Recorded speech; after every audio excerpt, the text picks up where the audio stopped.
Hello and welcome to Retrospection.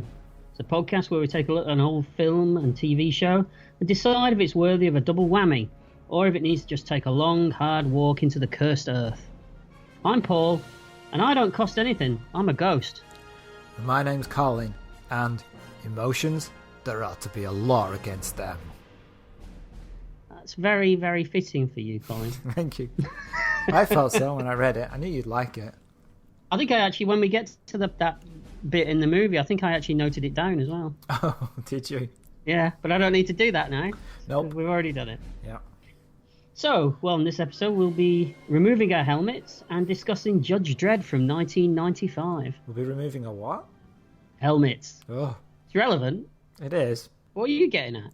I don't know what you're thinking of. Nope. Just not removing my helmet. God forbid. So the plot is, and this is straight from IMDb, so it's another IMDb masterpiece. Are you ready for this? Yeah, go on. In a dystopian future, Joseph Dredd, the most famous judge, a police officer with instant judiciary powers. You be drinking? No, I just can't say the word. Okay. Is convicted for a crime he did not commit and must face his murderous counterpart. It's almost like they never watched the film when they wrote that. It is. Nothing about it being based on a comic book franchise or anything like that. Right, Yeah. and also a police officer and a judge, Yeah. Okay. Yeah. All right. The film stars Sylvester Stallone as Judge Dredd, Armand Asante as Rico, Rob Schneider as Fergie, but we'll talk about that. Diane Lane as Hershey, Jürgen Procht, is it Procht now? Prochtov? Proc now. Procht, him? Yeah, do you want to do it again? No. Okay. As Griffin. Max von Sydow as Fargo. Oh, and someone called Joan Chen. She's somewhere in the film. Not enough. She's not in it enough, or there's not enough of her, or Both. both? Okay. Of course, we've discussed Joan Chen before, haven't we? In what? During our Twin Peaks episode. Oh, yeah, that's right. We did. Yes, she was in the Twin Peaks episode. Yes, and I'm sure she'll pop up again. How they quickly forget. Yeah. Who are you? Don't ask me that. Sometimes I don't know. Oh, yeah. It's a good cast, though, isn't it? I mean, it's far too good for this film. It's an astonishing cast for this film. It really is. When I was watching it this time, and I was looking at the credit list, and I was like, how did they ever manage to get those people into this film? Well, apparently the director, Danny Cannon, he wanted it to be quite a diverse cast in terms of a lot of European actors. Well, he succeeded. He did. Now, Danny Cannon directed 1993's Young Americans, good movie, but he's more recently known for his work on the Gotham TV series, which I know you're a big fan of, Colin. Yeah. Yeah, all right. And I remember when this film was coming out that Danny Cannon was like the new, I guess you'd say the new Ridley Scott. He was like hot property at the time until this film came out. Yeah, until this film came out. He's a British director, isn't he? He's quite a young guy at the time as well. Yeah. Yeah. The film had a budget of 90 million and it made 113 million worldwide. Well, that's a profit, I guess. It's a profit, yeah. Yeah, you can't deny it's a profit. You do know that 34 million of that was US domestic. That's not good, is it? No, but Judge Dredd has always been a European thing, really, I would think. Yeah. Or at least British. Well, I think they were hoping that this would be the movie that would launch him in the US. That didn't work out, did it? Nope. So, have you got any tidbits of information for us? I've got a few, but I thought I'm sure you've got this one, but it's Sylvester Stallone talking about the director. Go on. And he says, I knew we were in for a long shoot when, for no explainable reason, Danny Cannon, who's rather diminutive, jumped down from his director's chair and yelled to everyone within earshot, "Fear me! Everyone should fear me!" And then jumped back up to his chair as if nothing happened. The British crew were taking bets on his life expectancy. Yeah, I mean, it's interesting that you compared him to Ridley Scott, because that's a very Ridley Scott kind of thing, isn't it? Yeah, but that's not a good work environment, is it? Not at all. But then again, on the flip side, Cannon tells a story that he had such a bad experience working with Sylvester Stallone that he swore off ever working with such a big-name star ever again. Yeah, so I guess it depends on whose side you believe then, right? I think it does. Yeah. Cannon actually turned down Die Hard with a Vengeance to make this film. Oh. Yeah. You know what, That was though? Go on. They both got equally, how can I put this, persuasive leading stars, right? Yeah, you could put it that way. So I can imagine it'd be trouble either way. Yeah. Yeah, I think so. Yeah. Now, apparently the script was a lot darker in tone originally, but Sylvester Stallone apparently demanded rewrites to insert more comedy. No, where have we heard that before? Oh, know. wait, wasn't it Tango and Cash the other way round? But he wanted think it it was. darker and serious. Yeah, I think it was, yeah. The comedy aspect worked, didn't it? In this? Or in Tango Yeah. and Cash? Well, either. Pick one. We'll discuss it when we get to that point. You do know we've covered rather a lot of Sylvester Stallone movies so far. It's because you love the guy. I'm not the one picking them. Oh, that's what you say publicly. No. Tango and Cash was Yours? actually a... No, it wasn't. It was a customer suggested. Customer? Do we have customers? What are we selling them? Shit. And lots of it. At least it's fresh, though. Sometimes. No, it's not. It's retro. It's not even fresh yet. A load of old shit. Oh. No. That was a listener suggestion. Oh, so it's their fault. What? Can we blame? No one made us. How can we blame Judge Dredd on them too? Let's do that. Okay. And Cobra. Oh. So it's only Yeah. 3 Sylvester Stallone films then. Is it? I'm sure we've done another one. Feels like we've done more. Yeah, it does after this. So, Sylvester Stallone had never even heard of Judge Dredd before he made this movie, Doesn't surprise me. and apparently, I've also got the usual obligatory previous choices for roles. Apparently, Joe Pesci was first choice for the role of Fergie, but turned it down. Woody Allen was first choice for Judge Dredd. Now that would have been an interesting movie. Would have been different, right? It would. You gonna do your impression of Woody Allen? Oh, hell no. I've heard it, folks. Yeah. Have I ever Um, done an impression of Woody Allen? You've done a Woody Allen. I Well, beg I mean, your yeah. pardon. Whoa, hold on. You're not his type, Colin. Trust me. Yeah, but saying I've done a Woody Allen sounds like I've done something that Woody Allen would do. Oh, yes, there is that. Yeah. Best to leave that there, eh? Yeah, let's. Christopher Walken turned down the role of Rico, the clone of Sylvester Stallone. It's not a spoiler, but, At least Diamond Asante kind of looks like Sylvester Stallone. there is that, yeah. I would have liked to see Christopher Walken do it, though. Yeah, right. I am the law. Better movie. But yeah, I don't know if you've got anything else that you'd like to talk about, or we could just jump straight in. Let's leap right in. Oh, joy. Okay, so we open on a black screen, and with... It gets better than that. What? It's like, it gets worse. Black screen, best bit of the film. You're not far out. And we get some music, which sounds a lot like the Predator music to me, doesn't it? Yeah, the music was supposed to be by David Arnold. Mm-hmm. Then Jerry Goldsmith was going to do it, and he did the music in the trailers, but then he had to do other stuff, and so in the end it was done by Alan Silvestri. And that's why it probably sounds like the Predator music. Did Al do Predator? He did. Ah, okay. And he did the music for it as well. Wait, what? Don't even get that. It's that Kafka-esque joke. It's like, way above me. Do I need an English degree to figure that out? Oh wait, I've got one and I still can't figure it out. Our listeners are incredibly intelligent. They'll get it. Yeah. They downloaded this. Exactly, incredibly intelligent. Okay. Yeah, I know I'm playing too. All right.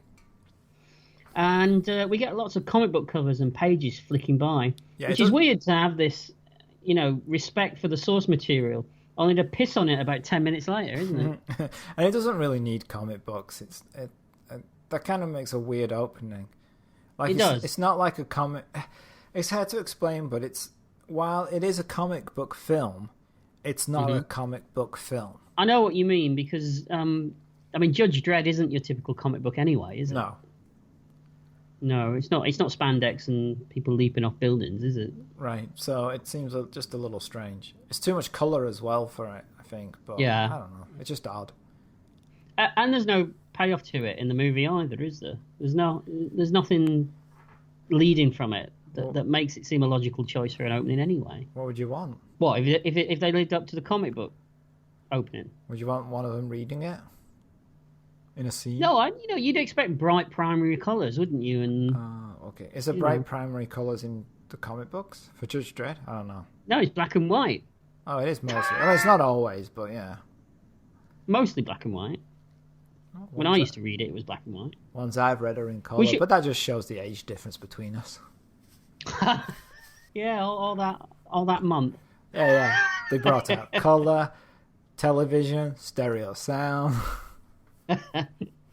We should say that Judge Dredd is from a 2000 AD. The comic. It's a British comic, isn't it? Mm-hmm. Yeah, very British. Deals with British politics, issues, social issues, dressed up in a science fiction background. Yeah, and it's one of the things that they took RoboCop from, isn't it? That they used as an inspiration for. I did not know that, but I can see it because it has elements of fascism and right-wing elements. Wait, I'll get rid of the right-wing elements. We might have right-wing listeners. Might be upset with that. Love our right-wing listeners. Unless you're not. Yeah. No, we don't. Then we love the left ones. We do. Left, right, up, down. Don't care. We'll take them as they come. Yeah. And so we get an opening crawl read by James Earl Jones, surprisingly. Yeah. What do you think of the narration of this explanation? Well, shall I read it? Will you be doing a James Earl Jones impression? Probably not. Oh. I mean, I go... That's James Earl Jones, isn't it? I thought that was the guy from the Green Cross Code adverts. Oh, that was a deep pull. It was, wasn't it? Yeah. So he goes, in the third millennium, the world changed. Climate, nations, all were in upheaval. The earth transformed into a poisonous, scorched desert known as the Cursed Earth. Millions of people crowded into a few megacities, where roving bands of savages created violence. Roving bands of savages. The musical? Yeah, I'm a big fan. Roving bands of savages. Yeah. They're making a movie. I think Hugh Jackman's playing the leader of the roving band of savages. I can see that. The justice system could not control. Law as we know it collapsed. We've all been there. Saturday night, Wigan Town Centre. Nightclub's empty. Yeah. From the decay rose a new order. A society... Am I right in... Because I'd left before this, but did they actually develop a system where they would have giant gates at the end of the streets of Wigan to block? I don't know about that. Oh, I thought they did. I was told that they did, that they would lock off like the streets where the nightclubs are, like cage them in. It may be true, but I don't recall it. Okay, all right. It kind of makes sense if they did. Yeah, really. I thought so. Sorry, couldn't carry on. I didn't mean to interrupt. Well, I did, but... I've lost my thread now. Don't start from the beginning, though. Yeah, it was the third millennium. Hello, and welcome to Retrospection. A society ruled by a new elite force. A force with the power to dispense both justice and punishment. They were the police, jury, and executioner all in one. They were the judges. Yeah. So what's your problem with it? It's all right. The end of it, though, sounds like some kind of TV show where someone will come on singing. Oh, Simon Cowell and all that? Yeah. They were the judges. I did write down make Simon Cowell joke, but then I thought, nah, I won't bother. Well, I went for it. You did go for it. Yeah. Yeah, I think it was a moderately successful. Oh, we're rating each other now. Oh, I'll sit back for this. Yeah. Well, I do love a good crawl anyway, so... I've heard that about you. Yeah. That's it? No, nothing else from there? No, I'm being polite to you today. Oh, that's nice. Thank you. I'm not used to this. I know. So we dissolve into a post-apocalyptic Mad Max-style wasteland and lone figure... Oh, you mean the film dissolves? Okay. Oh, no, yeah, I'm not right now. I'm not, like, sinking, Sorry. And a lone figure in armour and helmet waits as a huge ship rises at him and docks into a station. What do you think of the costumes? Are we talking about the ones we'll see later, worn by the judges? Well, the judges, I think the judges ones are fine because they just look like they're supposed to look. Yeah, but they're too shiny and plasticky. You think? Like, the whole city is dirty, and I know that they're supposed to be, like, above everybody, so everything that they've got is nice, but I step outside, and occasionally a bird will crap on me, or, something will happen. So, even though these judges are wearing the best kind of uniforms, they're going to get dirty, just by being in the city. Maybe they go home at night and polish the helmets. Oh, you think that's what they do? Yeah, they're sitting there giving a good polish. Yeah, I can imagine that. Yeah, you're right. I do think you're right, though. I'm thinking about it now. They do look quite shiny and plasticky, and you'd think that, as you say, you go out in the day and you get a bit grimy and you don't do anything. These judges are out getting involved in gangs and gunfights and explosions, and they always seem to be clean. Yeah. Plus, if I was a judge and there was this... God. What? Thank you. Where's this going? No, I'm saying that I wouldn't want to be shiny and stand out in a crowd. I'd be wiping shit over me so that people wouldn't notice me. Because that's just Target asking to be sharp. Yeah, but in all fairness, the judges don't care anyway. I mean, because they're jackbooted fascists, aren't they? I suppose so. Look at the Nazis. They were. Oh, yeah, let's bring them into the podcast. Let's lighten the podcast with them. There you go, Paul. Always bringing the Nazis into things. Yeah, consider the Nazis. Okay? Yeah, let's just have silence after that. Consider the Nazis and then just silence for the rest of the podcast. For a whole hour, and then well, that was something for listening to Retrospection. No, I mean, consider the Nazis. Their uniforms were always nicely pressed and clean, and they got up to all sorts of stuff. I think you're thinking of movie Nazis. I'm not sure in real life they were, but I've seen Schindler's List. Okay, that's okay. You've proved your point. That's a realistic portrayal of Nazis, isn't it? Absolutely, yeah. Everything's in black and white except for little girls in red coats. That's how the 1940s were, isn't it? Yeah. All right. I was always led to believe anyway. Okay, but going back to your original question, I'm not keen on some of the costumes. Because they look a bit plasticky and... Yeah. They look a bit... I think that some of the props as well look a bit toyish, don't they? Yes, I can see that. I think that maybe even that was done on purpose for, merchandising. Could be. I mean, my son's got some Nerf guns that look a lot like some of the guns in this movie. There you go. Yeah. And your son is a jackbooted fascist, right? Most of the time, yeah. Yeah, I thought so. So we hear Tannoy announce that the prison shuttle has docked, and we see parolees all marching out, and we get our first exciting glimpse of Rob Schneider. So a guard stops him and reads his dog tag. Ferguson, Herman, he says. And he's been in prison for 6 months. And he's been assigned a living space at Heavenly Havens. Sounds like a nice place. Does, lovely. Well, I wouldn't mind spending a bit of time in Heavenly Haven. No, he's been in prison for 6 months. I mean, I'd have given him life just for being Rob Schneider, to be honest. That's Judge Hershey's apartment, right? Heavenly Haven. I'm glad you said it was her apartment. Yeah, well, it's been clean. Was I going to say vag, was I? Growler. Oh, you weren't. Sorry, I thought you was asking me. Every time. It's getting worse. Yeah, no, first of all, that's got to get cut out because I said the word vag. But then you'd have to cut out my growler. I know. No, wait, hold on. I always do. Who says we do dad jokes? We do vag jokes. Dad jokes, vag jokes. Yeah, I always get confused. Yeah, it's easy. Yeah. So the doors open, and as the camera pans upwards, we get our first look at Mega City 1. Pretty good mix of old school model work and matte paintings, I think. Yeah, I like the that design.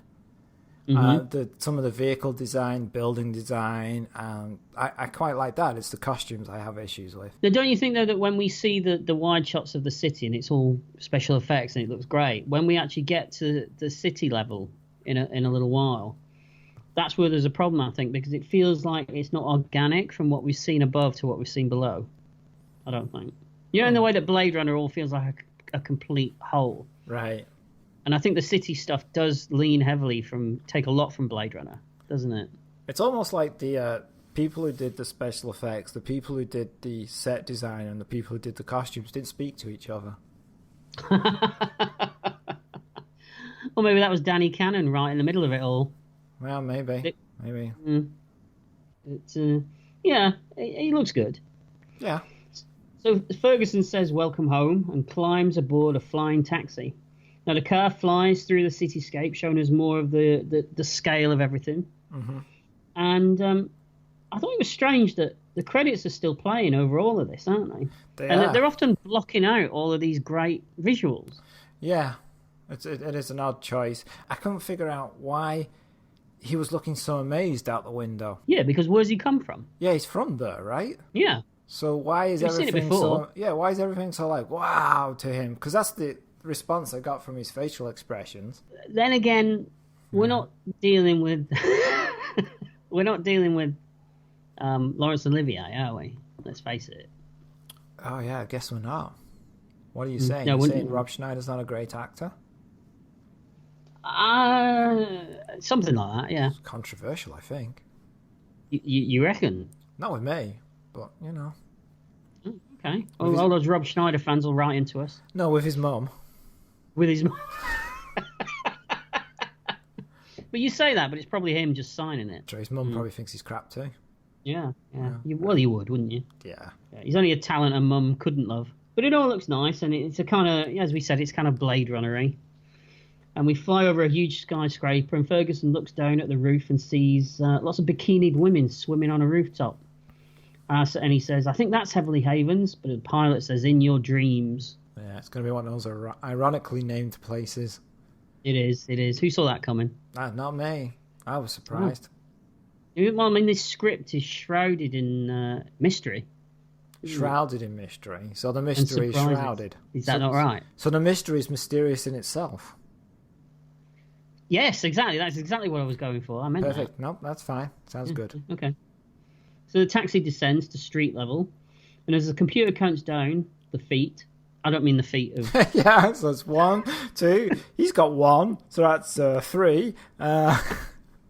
Size 14? Woo! You know what they say about people with big feet? Expensive shoes. Yeah, very good. The old ones are the best, eh?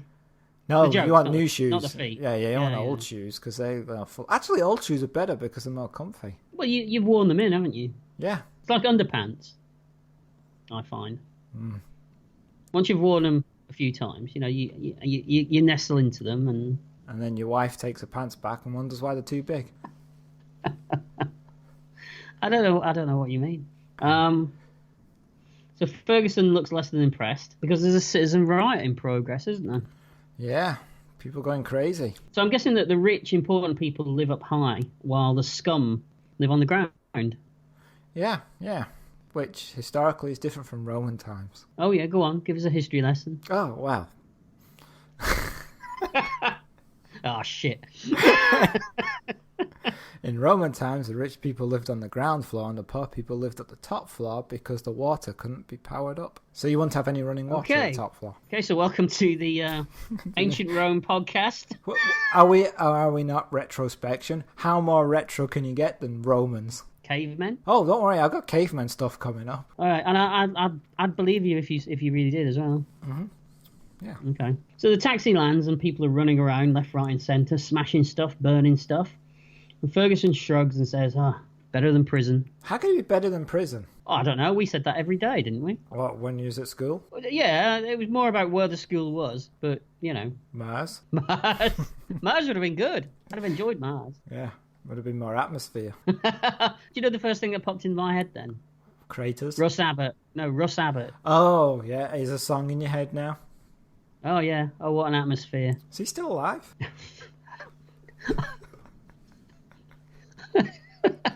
I don't know. I'll look into it, shall I? Yeah, just Google it. What's wrong with you? It's a modern world. I think he is. Ross Abbott. I think he is alive because didn't one of these cast members die recently and you made a comment about it? Oh, Bella Emberg. Yeah. I don't remember making a comment about it, but she did die recently. Maybe he isn't alive then. Anyway, That was a weird sidestep. If anyone knows if he's alive, just let us know. I bet he does. Do you know what? I almost threw your catchphrase back at you then. Which one? With a slight tweak. You know, you're Benedictine, I bet he does. Yeah. I bet he doesn't? I bet he doesn't, yeah. Okay. But it's not funny. No, never I mean, it wasn't funny before, so no. That's kind of why I did it, Paul. Although I did work it into a real-life situation a few weeks back. That's just sad.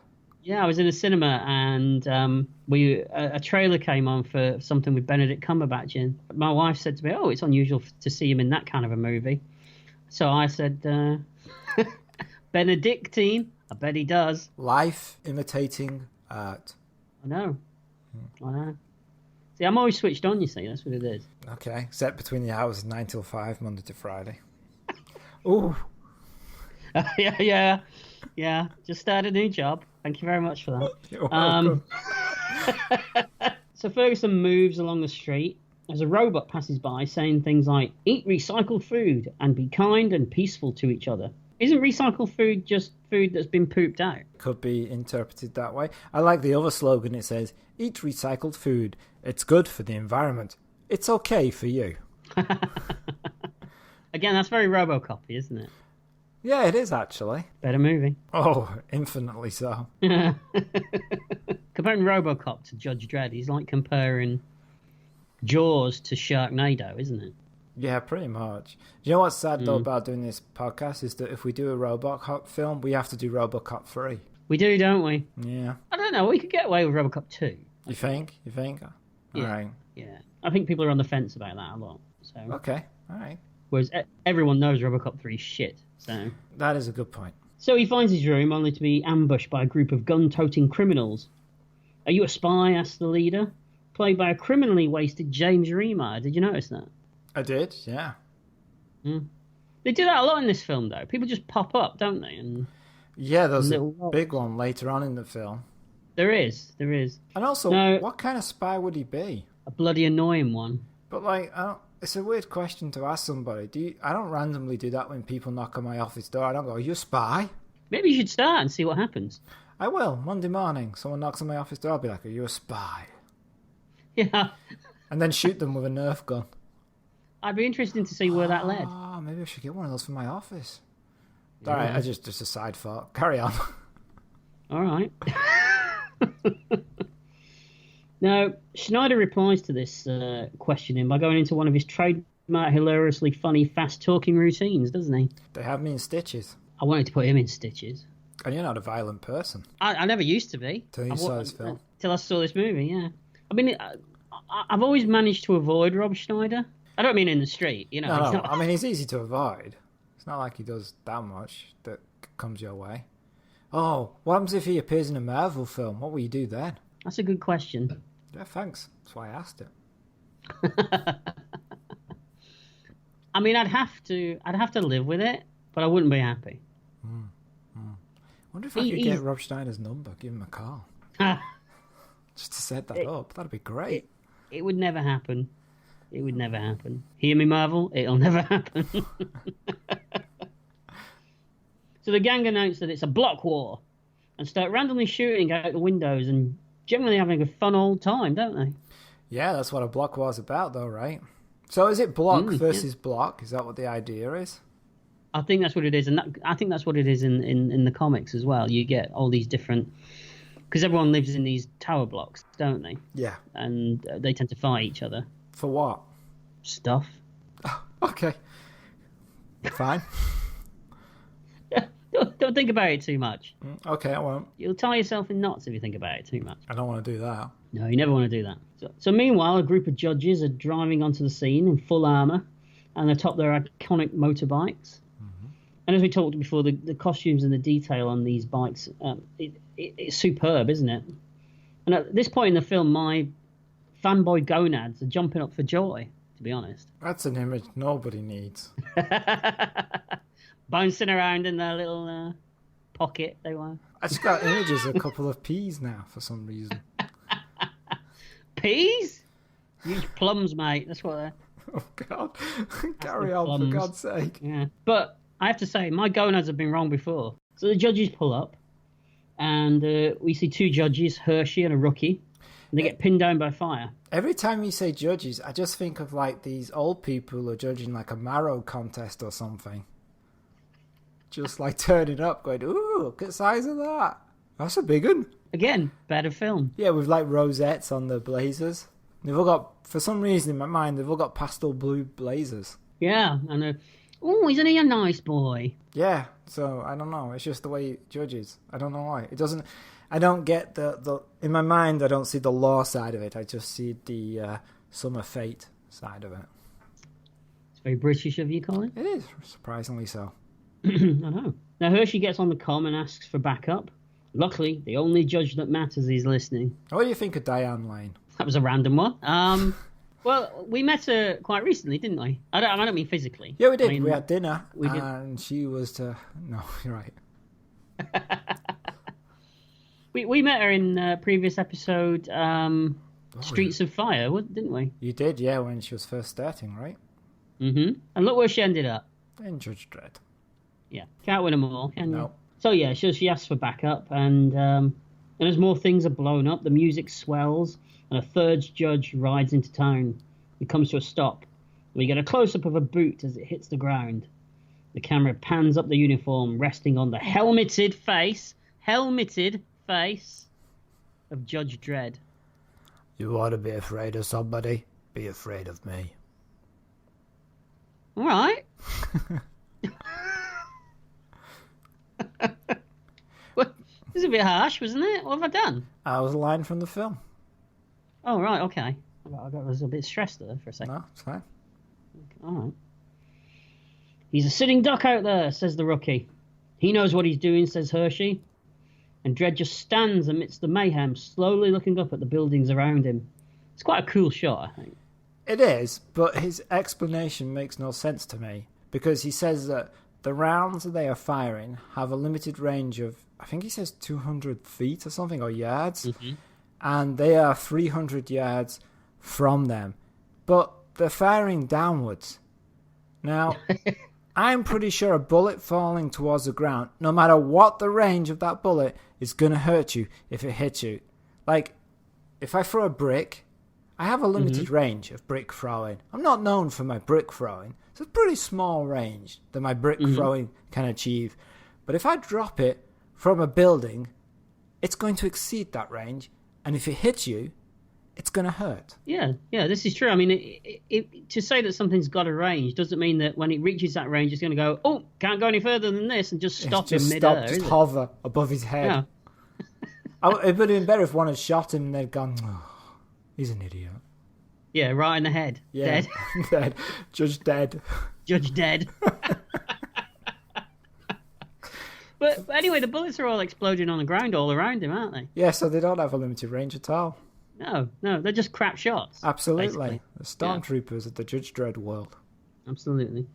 So little Mike drops from his helmet with unnerving... Sorry, who drops from his helmet? Little Mike. Oh. Yeah. Who's he? I didn't see him in the cast list. You didn't see him because he's so small. Oh, that'll be why it's in small font at the end. Little Mike. Exactly. Okay. Small font, that's a bit personal, isn't it? Oh, yeah, sorry, that was rude. I meant little person font. You can't say things like that anymore. I know. I meant little character font. Little character... That sounds even worse. It does do it. I It's can't got a win. little character font. No. Yeah. Just call him Mike. Okay, little Mike. So little Mike drops down. No. Don't drop the little. Oh, just call him Mike. Okay, so Mike drops down. Mike drops down from his helmet. And even that doesn't sound good, but carry on. with authority, Dredd announces, "I am the..." Has he had a stroke? Possibly. Okay. That is the way he says it, though, isn't it? The... Kind of, but I have to say, Sylvester Stallone looks the part. Oh, he looks the part. It's a shame he can't act the part, though, isn't it? Yeah. No, this is when doubts start to creep in for me. Why does he just toss off such an iconic line like that? I'm sorry, it needs what? to be over.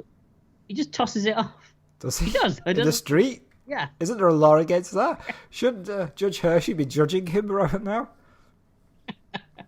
You can't judge Judge Dredd. Even if he's tossing off in the street?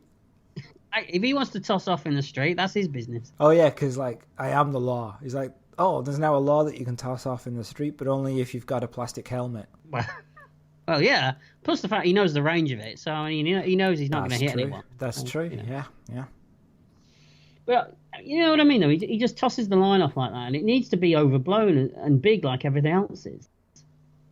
Which is weird, considering that he overblows everything else in this film. I mean, his performance is right, isn't it? Oh, yeah, like every line is like as if it's a golden orb to be cherished from the heavens above. That was deep. Thanks.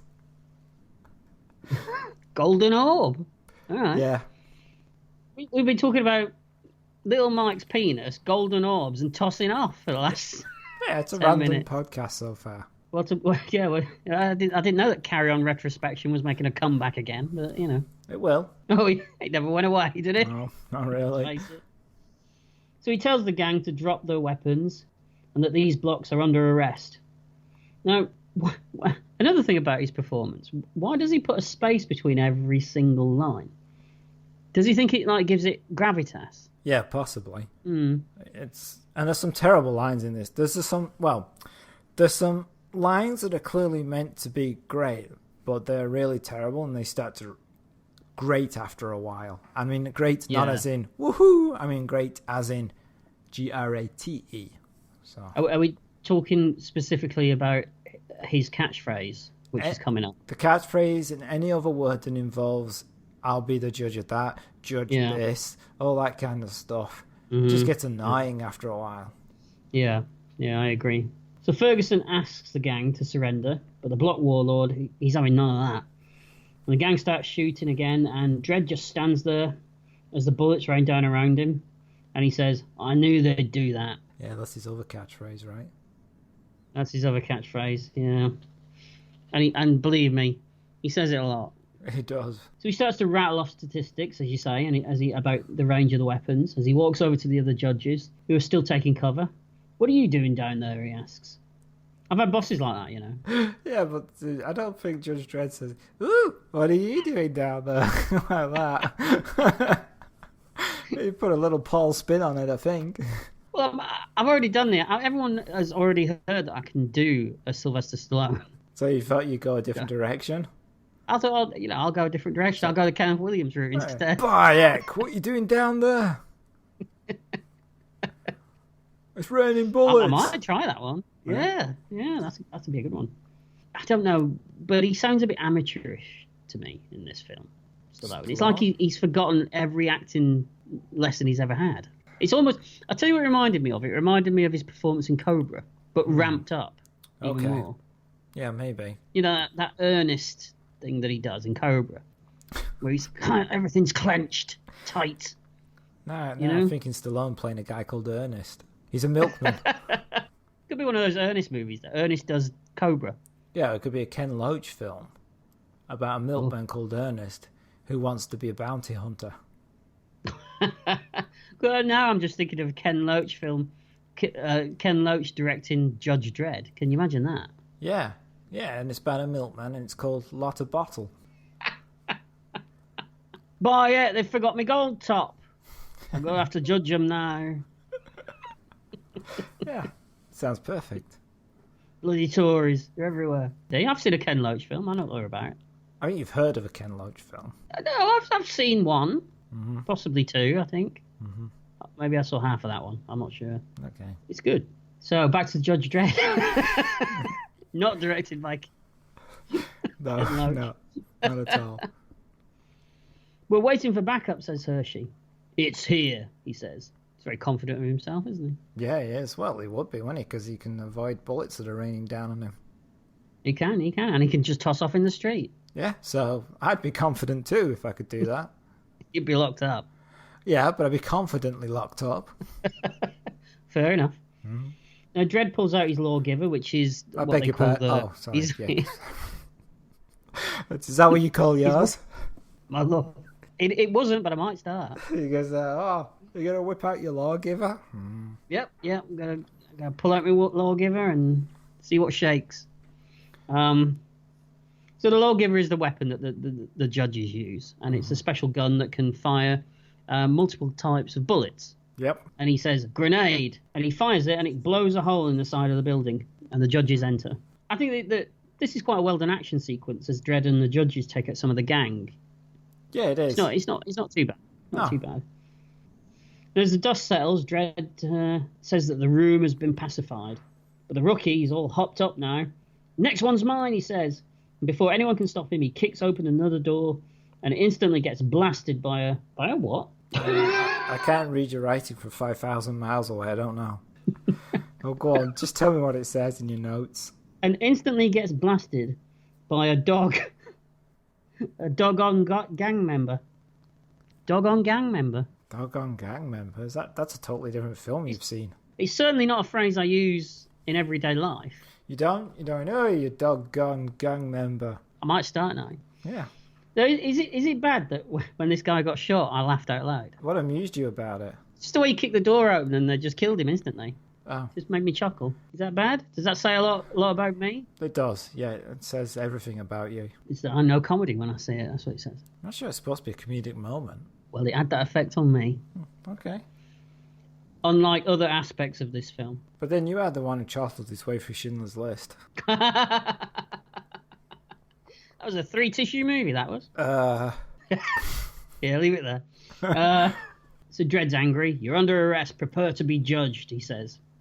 A gang member picks up the rookie's lawgiver, but it's only set to be held by a judge, and it explodes. And I laughed again, I have to say. That's a good moment. It is. Next, Dredd uses a variety of bullets to take out the gang. Rapid fire, armor piercing, double whammy. Why didn't you just stick to one? It would have worked. Yeah, because they all kind of do the same thing anyway, don't they? Yeah, it just kills them. What are they going to do? Now, do you think that this Judge Dredd universe is a future version of the Runaway universe? You mean it's an extension of the bullets that they had in Runaway? Yeah, we've got servant robots walking around. We've got guns with smart bullets. Shared universe? Could be. Yeah, maybe. Yeah. So anyway, the gang are all dead. Only the Block Warlord is left standing. And Dredd reels off his charges that amount to 40 years in prison.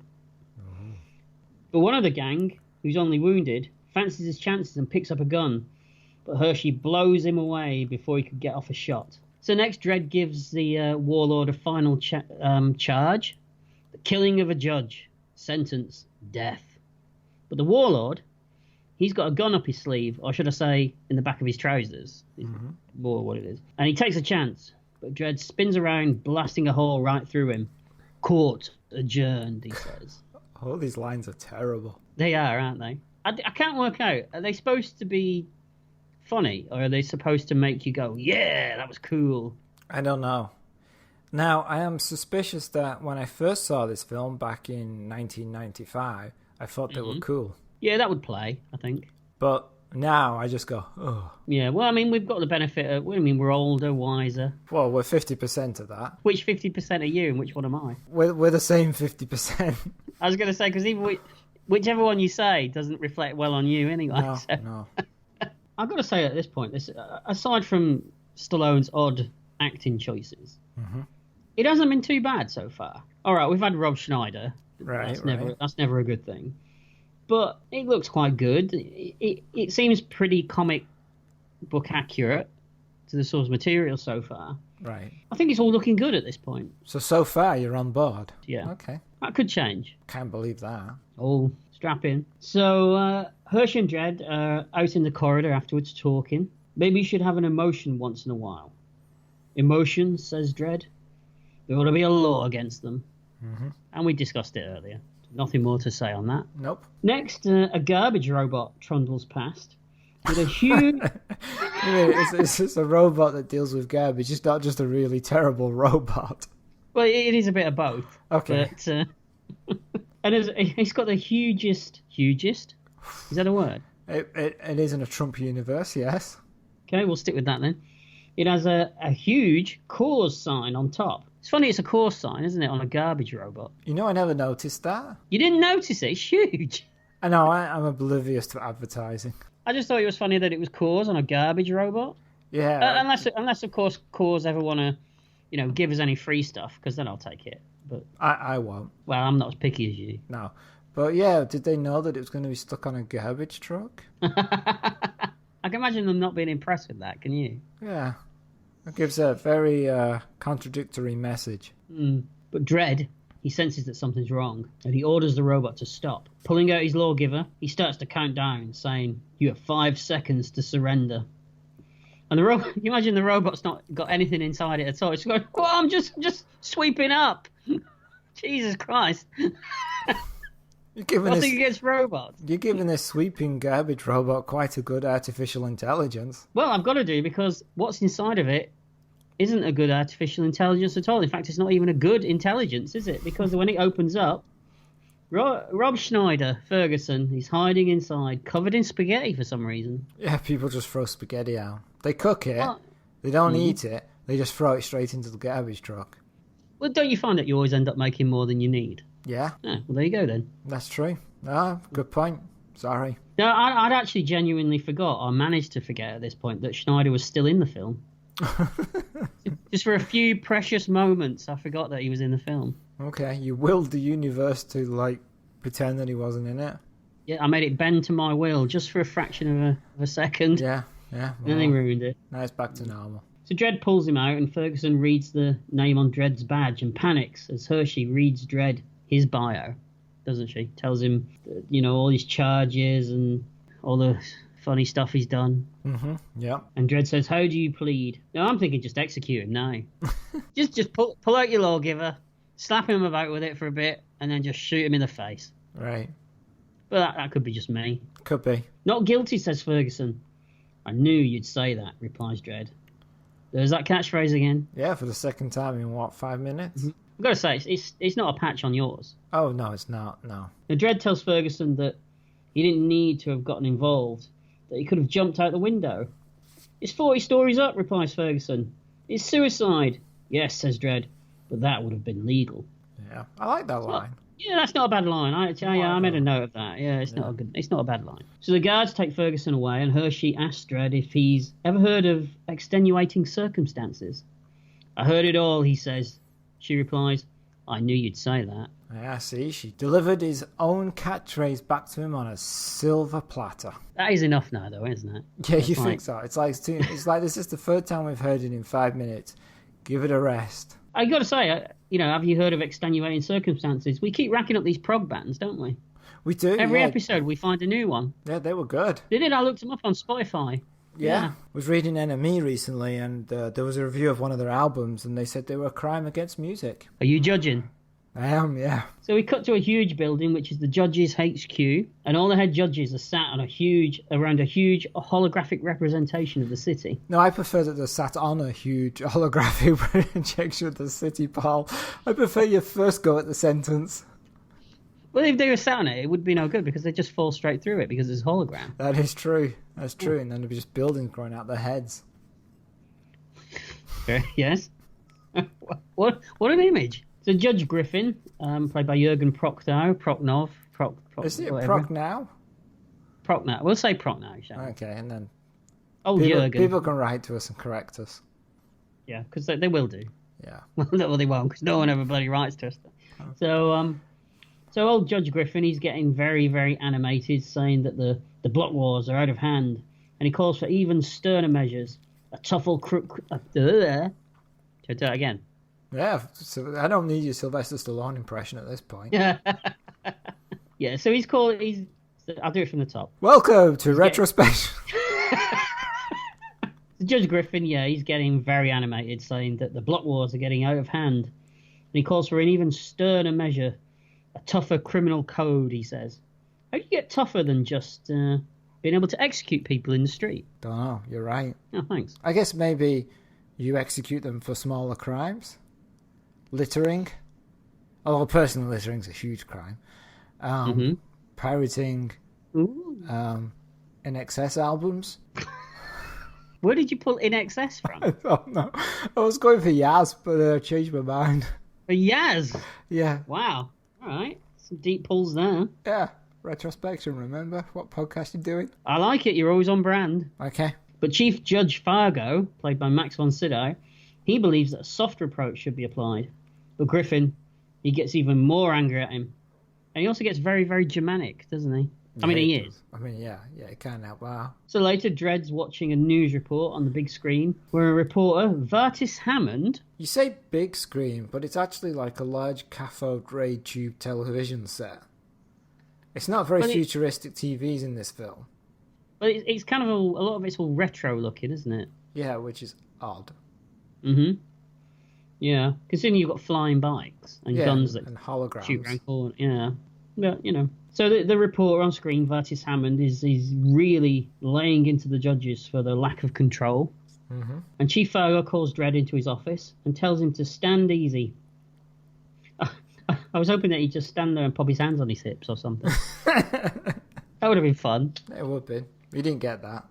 Didn't get that, though. And then it finally happens. The big helmet reveal.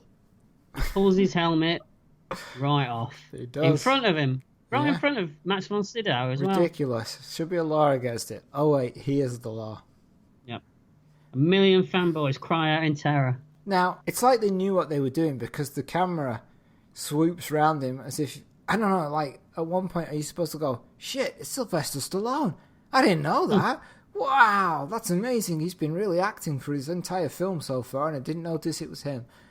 Or are they going... Is it just a giant big finger at the fans? Oh, that's the way they took it. I can see why, though, because personally, I'm not a huge Judge Dredd fan. I've read it, but I'm not, like, obsessed with it.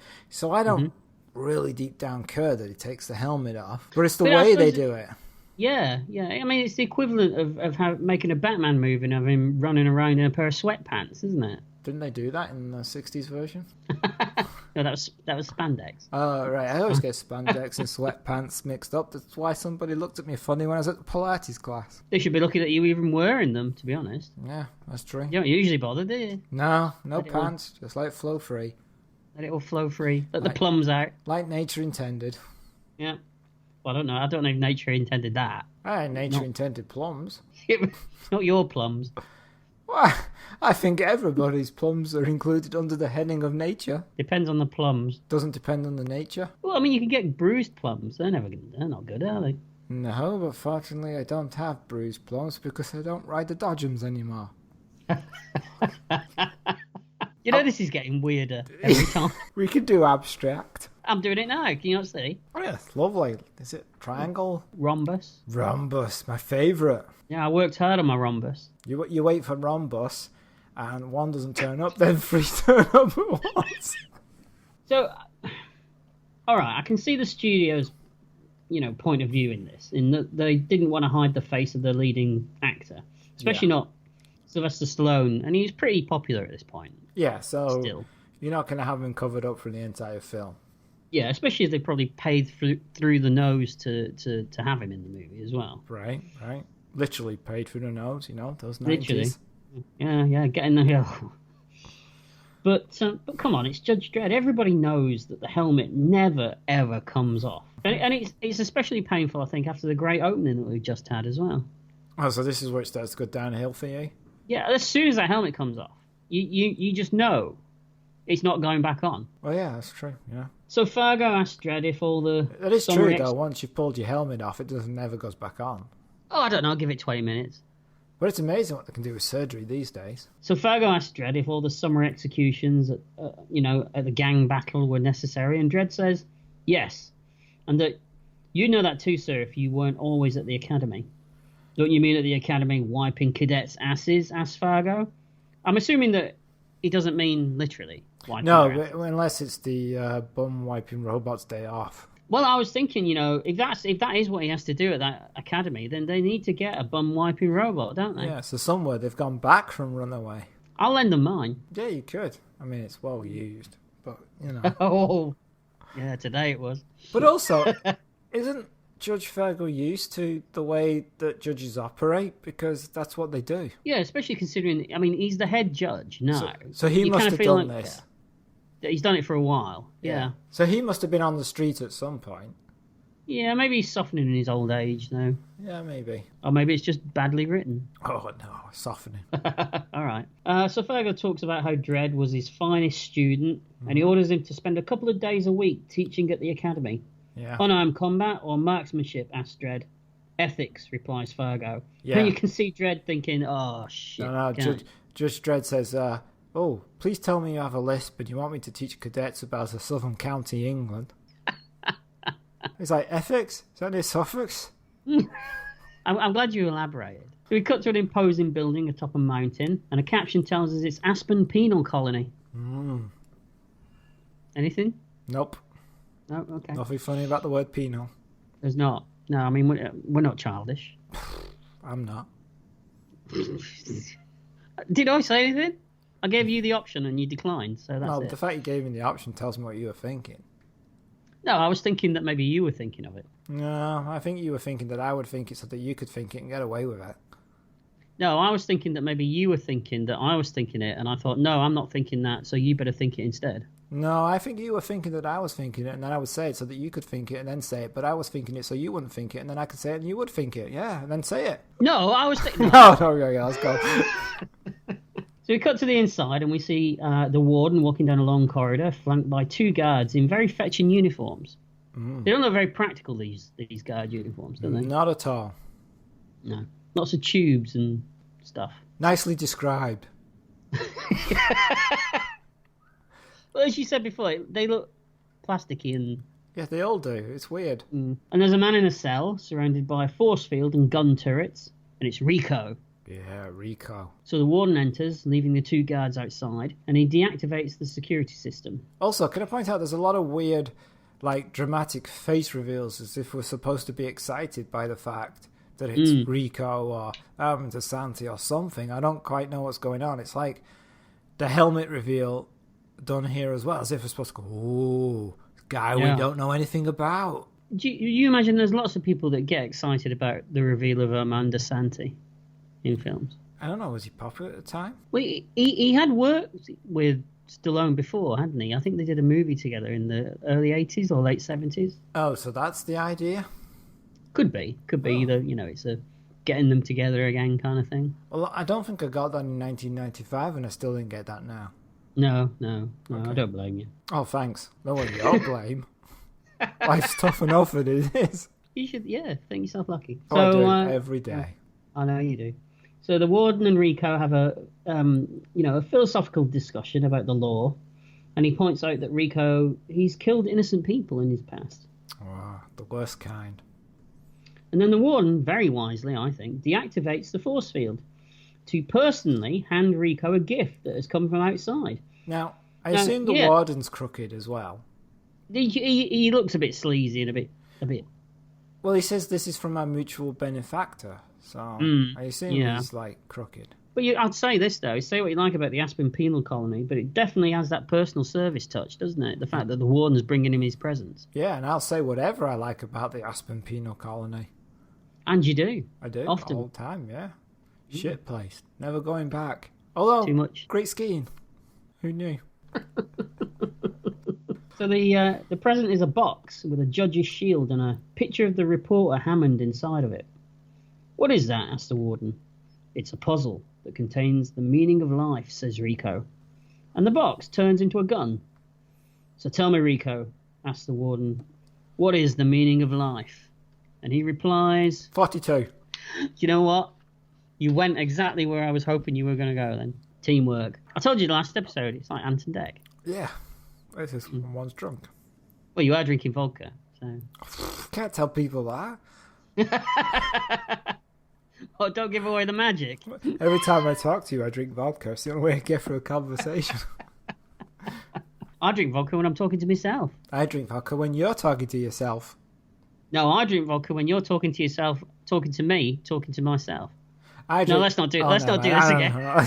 So Rico replies, "It ends," and he shoots him in the throat. Mm-hmm. Now, unable to speak, the gun turrets don't recognise the voice of the warden anymore, and as Rico laughs manically, they kill the warden.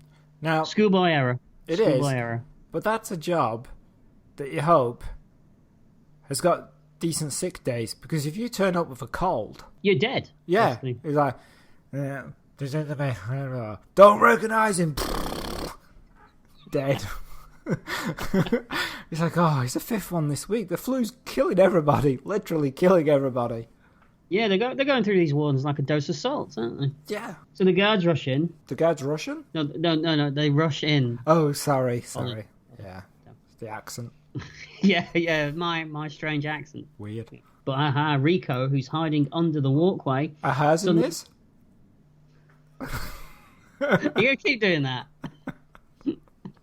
Sorry, go on. You know, you'll do that once too often, and it'll be like the boy who cried wolf. Aha, very nice. So Rico knocks one of the guards off the platform and picks up his gun, and he kills the other one. Mm-hmm. And then we cut to the Judge Academy. And Dredd is giving... Is it called Judge Academy? Judge Academy, yeah. Back in action. Is that the sequel? Judge Academy, Mission to Moscow. Excellent. Yeah. Right. And as Dredd is giving a lesson to some cadets, he's demonstrating their armor, the guns, and the flying cycles. I don't mean cycles. I mean I don't mean bicycles. I mean motorbikes. Yeah, you did. Okay. Well, flying bicycles, that would be interesting, wouldn't it? Yeah, what you do? The harder you pedal, the higher they go. Yeah. I get 3 feet off the ground, I'd be fucked. Give us a minute. It's okay. I'll be ready in half an hour. So he's giving them a rousing speech about how the law is the only thing that counts. And there's a lot of dialogue here. And yeah, aside from Stallone's odd performance anyway, do you think he struggled with this? I don't know, because like, it comes across as a comedy cue moment for a start, you know, James Bond. And then he refers to these things as just toys. And what I think he meant to say was merchandising opportunities. Speaking of which, do you remember any toys or anything like that for this movie? I don't. Now you mention it, I don't either, but there must have been, surely. You would have thought so. Yeah, because it came out before the film does, so they wouldn't have known that the film would flop. I think there was a game for whatever was the system at the time. Oh, a video game. Not a board game. Roll the dice. Move your jet bike. Pick a card. You are in violation of... Yeah, you've been judged. So Dredd tells them that if they live long enough, then they can look forward to a nice long walk in the accursed earth. Okay, now this is where I have huge problems with this. And I'm assuming it's from the original story, but it is. If you survive this hard, torturous life of being a judge where people are trying to kill you, your reward is to go to retire to a desolate, empty desert dealing with people in a place that has no law that are trying to kill you. I'm sorry, but where's the incentive to take this job? Well, I mean, it'd be a change, wouldn't it? From what? Like the city? Get you out in the fresh air? You know that when you retire from your job and your life is towards an end, that you've already got a desolate, empty desert, but you don't want to have to, that doesn't strive you to go forwards, right, Paul? Very little strives me to go forwards. Just gravity. Well, no, it pulls me down. Oh, yeah, that's true. Like life. I just don't understand how that is a reward for all the work you've done. Yeah, I suppose if they look at it the way, it's... No, you're right. It doesn't make any sense thinking about it. No. It's an interesting class. I've never been to a class like this. He turns up, he shows you a few things, one then breaks down, he gives a mumbled speech about something or other, and then class is dismissed. If I was a teacher, that would be the class I'd teach then. Would be, yeah. Oh, yeah. I've been watching episodes of Man Down. I kind of think if you were a teacher, that would be the classes you'd teach. What do you mean by that? You know what I mean. Yeah, I know what you mean. So then we cut to the unisex locker room, and everyone's wearing black unitards. I never realised it was unisex. I guess it is because Hershey's in there. And there's other women in there as well, getting changed with the men, which is fine, They have a unisex locker room in RoboCop. Oh, so that's what the future will give us. But to be honest, I don't even like same-sex changing rooms. I'd like my own changing room. just a me changing room. What are you insecure about? Your little Mike? I just don't like other people. Stuff to do with his security. You just don't like other people. Oh, so why would I want to change him? I don't even want to talk to him. Unless, of course, they listen to our podcast, then you love them, don't you? They're the best. They're the only people I like. Ah, absolutely. Yeah. So Dredd and Hershey have a conversation about how lonely being a judge is. And Dredd and Hershey have a conversation about how lonely being a judge is. Haven't you ever had a friend, she asks. Once, he says. What happened? I judged him. It's like being friends with you. I don't know what you mean. You don't know what I mean? No, I don't judge you. I just look at you with despair. Very different. Judging assumes you could do some right at some point. I've done good things before. Is this one of those comedy pauses again? Yeah. Right, okay. Okay, well, this is my problem anyway. Another problem I've got with this film. Okay. They're humanising Dredd too much. He's meant to be a faceless law machine. So he doesn't have relationships or not really, no. friends in the comic book series? Not really. You don't. In fact, you know very little about him. Now, I suppose you could argue that wouldn't work. It's one of those things that works in a comic, but it wouldn't work in a movie. Well, because you need to empathise with your main character. Yes, you have a point, but let's obviously bring up the elephant in the room. The Dredd film. Works fine. And I don't think they go into much, although you kind of think he has an affection for his partner in the film, but you don't think... It doesn't deal with any of the backstory like that, right? No, you know nothing about him. And it works perfectly well. Yeah. So, I think this has a very 90s idea of what a film should be. A Hollywood film should be. Yeah. Yeah, they dropped the ball, didn't they, basically? I'm not sure they dropped the ball. I think they made a film for 1995. Well, you say that, but no one wanted it in 1995. That is true. I think maybe the character of Dredd wasn't suitable for 1995. More suitable now? Yeah. Well, I don't know what that says about the world now. It says that we're heading for a dystopian universe of hopelessness, greed, avarice, and destruction. Well, something to look forward to, I suppose. Always. But can you imagine living with a judge? You'd be like, so at 0900 hours yesterday, you failed to properly indicate the left turning. That's 40 days incarceration.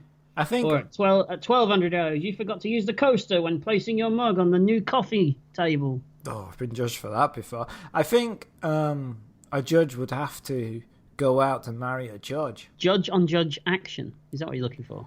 Yeah. I'm sure if you looked hard enough online, you'd find it. Yeah, I think that's the only way it could go, because you would never be able to survive being judged all the time. I mean, how do you manage? You mean by that? No one judges me. Anyway, moving on. Mm-hmm. So we see more guys patrolling a shuttle that's leaving the penal colony, and a technician is logging bodies when one of the body bags just sits up. I hate when that happens. But it's Rico, and he kills the tech, and then for some reason slaps himself in the face. He does that because he's... fuck it, I've got nothing. Again, it's another odd choice, isn't it? Yeah. I mean, he's meant to show that he's a psychopath, or is he waking himself up from whatever made him sleepy in the bag? Or was he just laying in the bag? I don't know. And we'll never know. We'll never know. And to be honest, we don't care. Not really, no. So we cut to the streets from Blade Runner, it looks like. Mm. And Rico finds a shop called Geiger's Bazaar. Nice little in-joke there. Yeah. And inside we find the owner, and it's Ian Dury. Ian Dury ever been in another film? Yeah, he's in a few. Oh, really? Yeah, he's in a Crow movie, I think, and various other... I mean, they're all shit, basically. Split Second. That's got to be a movie we're going to cover at some point. Okay. I kind of like him in this, though. Yeah, for the brief moment that you see him. Yeah. It's like 30 seconds. He's a highlight for me. Yes. You know, when Rico walks in, he's probably thinking, keep that bloody rhythm stick away from me. He probably is, yeah. And if I knew any titles of any other Ian Dury, come back with a funny quip, but I don't, so... Neither do I. No. Actually, I know there's one called Spasticus Fantasticus, but we can't really talk about that one, can we? Not since that was your nickname at school. So Rico gives him a code, and Dury goes to get a package. Calm. He's lost it here. I'm not saying anything. No, you don't have to. In the back, Rico comments on an old robot that's laying around. Jury tells him, I'm just going to call him Jury because I know he's Geiger, isn't he? But he's Jury. Yeah. Jury tells him that even though they're outlawed now, you can still collect them as long as they're non-functioning, like my wife. Good line. It is, yeah. And he gives him a briefcase with the judge's logo on top of it. And inside is a judge's lawgiver. And Jury panics, telling him not to touch it or it'll blow his hand off. But Rico just picks it up. Look at that. I must be a judge, he says. And then he shoots him in the head. And that's the end of Ian Jury. Ah, shame. What is it with Rico? Does he have to kill everyone he meets? Yeah, it seems that way. Yeah, he seems to enjoy it. Yeah, he does. And he's not exactly, like, covering his tracks or anything. No. Maybe if he doesn't kill at least 30 people a day, he gets a bit twitchy. So Rico opens the robot's head, and with a bit of rewiring, he reactivates it. You could come and fix my cooker. It's a bit faulty at the minute, So the robot wakes up and asks for a mission, and Rico tells him, war. What is it good for? It's absolutely nothing. Sorry. Just Say the way again. you said No, it. don't. No. No, the robot's all right, isn't it? It's a mixture of stop motion and practical effects. Yeah, it looks good. I like it. I can't imagine, though, you would be allowed to collect them, though. No. But then maybe he was lying to him anyway. Well, that's true. Never thought of that. And he's dead, so we'll never know. Nope, can't ask him. All these unanswered questions in Judge Dredd. Deep film. So then we cut to Hammond and his wife at home. This threw me for a second, because the actress that's playing his wife, she looks like Mrs. McCluskey from Grange Hill. Oh, so you're thinking Stamo was going to come in or something? Or a big sausage on a fork was going to fly through the sky? Look it up for anyone not familiar with it. No, I never really watched Grange Hill. Neither did I, really, but I was aware. It was the thing that came on you. Ugh, Grange Hill. Okay. I used to think to myself, what do I want to watch this for? I've just lived it today. Yeah, right. You've just spent 8 hours at school. You don't really want to watch other people at school. And to be honest, we got more colourful language at school than we did in Grange Hill. That's true. And better sausages. Better sausages, yeah, absolutely. And they weren't being thrown through the air at you. No, board rubbers were, though. Well, not at me, but other people. Well, we had psycho teachers, though, didn't we? That is true. Well, they weren't all psychos, were they? Colin? No, some of them just used to sit and chat while you had to needlework. But we had other ones that were all right. Stealing a living, some of them were. All right, harsh, but Yeah, some of them were all right. So we're with Hammond and his wife at home talking about corruption in the system when the door bursts open and Dredd, or someone wearing Dredd's uniform, kills them both in a hail of gunfire. Which surprised me, as I assumed he was going to be a major bad guy in this film. The reporter guy. Oh, he did? I mean, especially as the actor playing him also played the main bad guy in Lethal Weapon. Yeah, I'm telling you, the cast list is astonishing in this film. It is. It's just a shame. Yeah. Wasted. Absolutely. So later, back on the street, an idiot is between two vehicles, ramming his car into the front and back of them. How did he actually get that car between those two other vehicles? I don't know. Maybe they driving sideways? Well, they could be flying cars, I suppose. And maybe he landed vertically. Well, then why can't he just land vertically between them instead of bashing out? Or why can't he take off vertically? But he's having fun, isn't he? Don't they say he's drunk as well? That's right. He's just enjoying the bashing of poor people's cars. And you would. Speaking as one of those poor people, no. So Hershey reads him his rights. Mm-hmm. But the douchebag, he's getting lippy. Yeah, he is. Until Dredd appears behind him. And he's thankfully back in uniform, and he's actually got his helmet on again. Oh, there you go. So you was wrong after all when you said you'd never see him back in back wearing a helmet. It doesn't last. No. In fact, it lasts for about 30 seconds. The douchebag tries to bribe them, and Dredd gets to use his catchphrase again before blowing up the man's car. So suddenly 2 guards appear and arrest Dredd on a charge of murder. Ooh. And Stallone gets to act again a bit here, doesn't he? He does, yeah. And then in his cell, Fargo confronts Dredd, who protests his innocence. Fargo believes him and says that he'll do all he can to help him.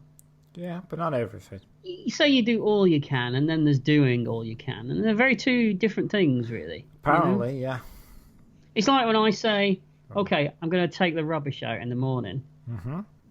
There's taking the rubbish out, and then there's taking the rubbish out. So then it's the trial, and they're watching a holographic replay of the murder, which they, funnily enough, they refer to as video, don't they? They do, yeah. Which is quaint and nice. It's nice, yeah.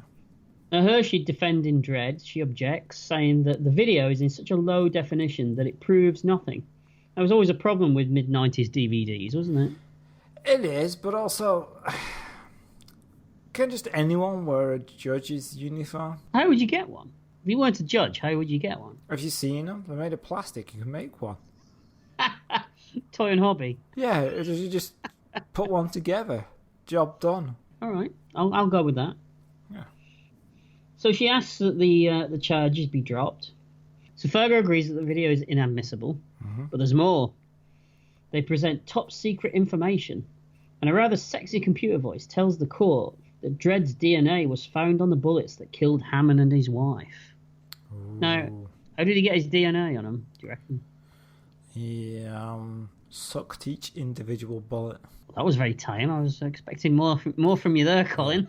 And this brings up a point. Okay. Wouldn't the bullets that killed the Ian Jury character also have Dredd's DNA on them? Did he kill Ian Jury? He didn't kill Ian Jury with a lawgiver, did he? Oh, he did, didn't he? Yeah, it's the same gun. Very true. So wouldn't they have gone, hold on, this guy was also killed by Judge Dredd, but Judge Dredd happened to be in that bar down the road at the time, so how can he be in two places at once? Yeah, he's getting around, isn't he? Yeah, no one seems to have brought that up. And I can't find a reasonable explanation for it off the top of my head. Because there isn't one. It's bollocks. Yeah, it is.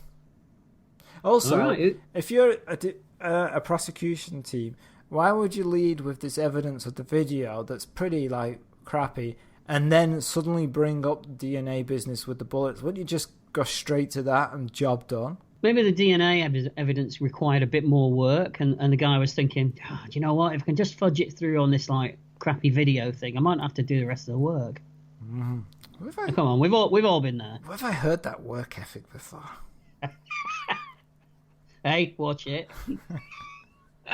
So Stallone goes into acting overdrive at this point, doesn't he? And he says, I don't break the law. I am the law. And also, Judge Hershey, who is his judge at that moment, says, we have no case. You don't really want to say that in the courtroom out loud. Yeah. Well, we've got no case. Oh, did I say that out loud? Yeah, oh, shit. Whose side is she on? Yeah. So later, Fargo expresses his regret to Griffin, and they talk about a failed project called Janus, or because everyone seems to say it differently. I prefer to call it Janus. Janus. I think that's what we'll call it. We'll call it Janus. Janus. And how they covered up all of Rico's victims in the past. And Fargo, he's got something to hide, saying that his connection to Dredd will implicate him, and it could bring down the whole justice system. But Griffin says that if Fargo takes one for the team and he goes on a long walk, just to walk around the block? Walk around the block. Then they can cover it. Yeah. If he does that, then they can cover it all up once again. Now, back in court, Dredd, he's finally found guilty, and Griffin smiles evilly. I've seen that grin from you. I don't smile very often. That's true. When you do, I check my pockets. I've got bloody long arms if I'm pickpocketing you from New York. You do. Wait, why are you pickpocketing me from New York? Where did you get here? Where am I?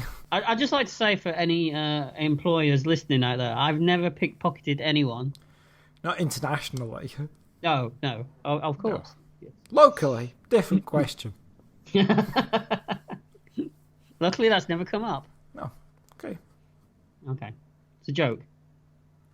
Mm-hmm. It really is a joke. Mm-hmm. Now, back in court... Oh, I've done that, haven't I? Yeah. Yeah. Unless it's a retrial. You can't be tried again for something that you've already been found guilty for, can you? That's true. That would be pointless, wouldn't it? You're guilty again. Oh, thanks. 2 death sentences. Woohoo. Maybe they could kill him once, bring him back and then kill him again. Could do, yeah, that's true. You could do that in a Marvel movie. They do it all the time. Do anything in a Marvel movie. Oh, don't get you started. Right? Yeah. So Fergo resigns and he says that he's going to take the long walk to the cursed earth. And he asks that the court be lenient on Dredd. Yes, says Griffin. And then he sentences him to life in prison. Yeah, that's lenient. Okay. Yeah. But if he sends him to the Aspen Penal Colony, I mean, he's going to be out pretty soon anyway, really, isn't he? Why? Well, Rico didn't take long to get out, did he? Well, that's true. You just get a package delivered.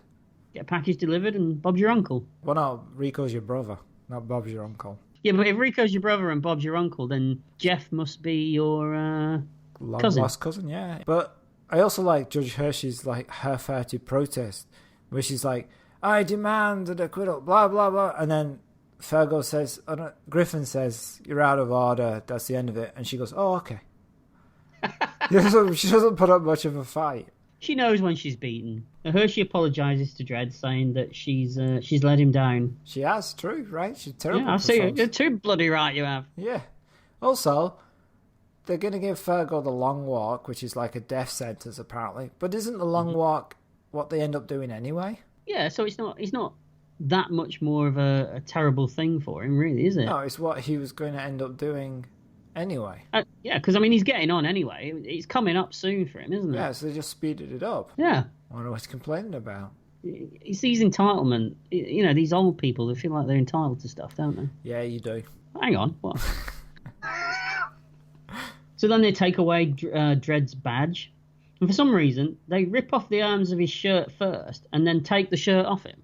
Did you notice that? I did, yeah. And I have no logical explanation for that other than it's dramatic. And they wanted to show off Sylvester Stallone's huge pecs. It's how I take my shirts off. Well, you rip the arms off first, dear. Absolutely. I do that with my trousers. Unintentionally? Yeah, when I bend over. Yeah. Rip. Like, right up the seam. Yeah. He's doing his Incredible Hulk impressions again. Well, similar girth. It's the elephant back in the room. Yeah. His thighs are the size of your belly. Massive trunk. It's a phrase never been used. Yeah. By you. To you. At me. No, hang on. That's wrong, isn't it? Yeah. You lost it there. Yeah. Oh, damn. So Fargo, now in his long coat, he gets a law book given to him. Useful. And a shotgun, and he walks out into the cursed earth. And as the doors open, he looks out at the parched, dry wasteland, and he thinks, "Bugger this!" And he turns around to go back, but they've shut the doors already. Yeah, and then the doors open, and he steps out and says, "Tonight, Judge Fargo is Bob Geldof." Starts singing, what's the song? I Don't Like Mondays. I don't like Mondays. Yeah, starts singing I Don't Like Mondays as he comes down the steps into the desert. It could be George Formby. What would he sing? When I'm cleaning windows. No, Windows in the Cursed Earth. Pointless song. All right. With my little stick of Blackpool Rock. How about that one then? Perfect. You're amazed at my knowledge of George Formby, aren't you? Not amazed. Saddened. No, it's pretty good. Who doesn't like a George Formby film? I know. Ahead of his time he was. I think he was from Wigan. Kind of everything. I know. So Hershey rifles through Dredd's locker. I was going to say drawers, but it's a locker. Yeah, it's a locker. And no Only rifles in it either. There's no rifles in it, no. But there is a pic of him and Rico in uniform together. And some family photos. Yeah, before we discuss that, did you also see what else was in the locker? Go on. Apparently, Judge Dredd reads Volume 1 and Volume 2 of Edward Gibbon's The Decline and Fall of the Roman Empire. Does he really? Yeah, Everyman editions. Wow. Yeah. He's a deep reader then. Not only am I bewildered by the fact that Judge Dredd reads those, quite surprised Sylvester Stallone knows what they are either. I don't think he did then. I'd be surprised if he does now. It's a weird choice of books. It is, yeah. I think it's supposed to. I would imagine it's supposed to show us that, there's more to him than what we see. Than what's in the rest of the film? Than what's in the rest of the film. Yeah. Okay, all right. And as you always say, show don't tell. Yeah, but that got me in trouble once, so I don't do that anymore. So Griffin finds Rico and the robot waiting for him in his office. And they talk, revealing that, shockingly, Griffin was in on it all along. Didn't see that one coming. No, didn't see that one coming from the evil German guy, did you? No. I'm not saying that he's evil because he's German, but he's German because he's evil. Oh, okay. All right. Think about it. Yeah. I won't. All right. Why break the habit of a lifetime? Nope. Not going to now. At the merest mention of Dredd's name, Rico goes into a rage. And they talk about Project Janus, and that Griffin wants Rico to create chaos on the streets so that the people have no choice but to turn to Project Janus. Would you like to turn to Project Janus, Colin? I'm not partial to it, but if I'm forced to, I will. If you're forced to? Yes. All right. Okay. That's not what I've heard, but okay. And Rico says that you want chaos, I'll give you chaos. And he throws a strop, smashing a bust. Wait, whose? Just some bust. Oh. Laying around. So he literally bust the bust. So we cut to the prison shuttle, and things go from bad to worse for Dredd. There's German sausages? You know what? What? If it was a German sausage, it would be better than what he's actually sat next to. Maybe it's Jürgen Prochnow sausages. Is that like Paul Newman's sauce or whatever it is? His pickles or whatever. Yeah. Barry Norman did pickles, didn't he? Barry Norman did pickles. Newman did. Shit, what did he do? Dressings. Oh, dressings, right. Didn't he also do popcorn as well? I'm not sure about the popcorn. No, okay. No. All right. Yeah, Jürgen Prochnow's sausages. They're called Do Your Worst. What would be ours if we did one? Toilet paper? Used toilet paper. What would you use toilet paper for? I have no idea. We've got nothing. Answers on a postcard to... Yeah. Okay, all right. Yeah. So as I was saying, on the prison shuttle, things go from bad to worse for Dredd when he realises that he's sat next to Rob Schneider. Just when you think you haven't been punished enough. I know, and again, I'd forgotten he was in it until this point. He keeps popping up, though, doesn't he? He does. And Schneider gets his chance to shine by being hilarious again. Rob Schneider? Rob Schneider. Yeah. Rob Schneider. So we cut to some mutant rednecks in the cursed Earth who get all excited as the shuttle flies over them. They do. And back on the shuttle, a prisoner, he overhears. Well, actually, technically, he does overhear while overhearing. That's right. Oh, his overhearing is caused by his overhearing. That's right, yes. And he overhears Dredd's name, and he breaks out and attacks him. But luckily, the rednecks bazooka the shuttle, and it crashes. It goes up in a fireball. How does anyone survive that? Did he just tense? Yeah. I don't mean, did he put a tent up? But they got wearing fireproof protective spandex. Are they? Yeah. All right. Prison issue. But only them two had it. Was that in the novelisation that you read? What about Little Mike? Did he not get one? Don't talk about Little Mike. It's sad. No more Little No Mike. more? Nope. I've started to like him as well. Insignificant Mike now. Yeah, he's just dust. Minuscule Mike. Nothing of him. Nope. So back at HQ, Hirsch is trying to find out the identity of Rico, but her access is terminated.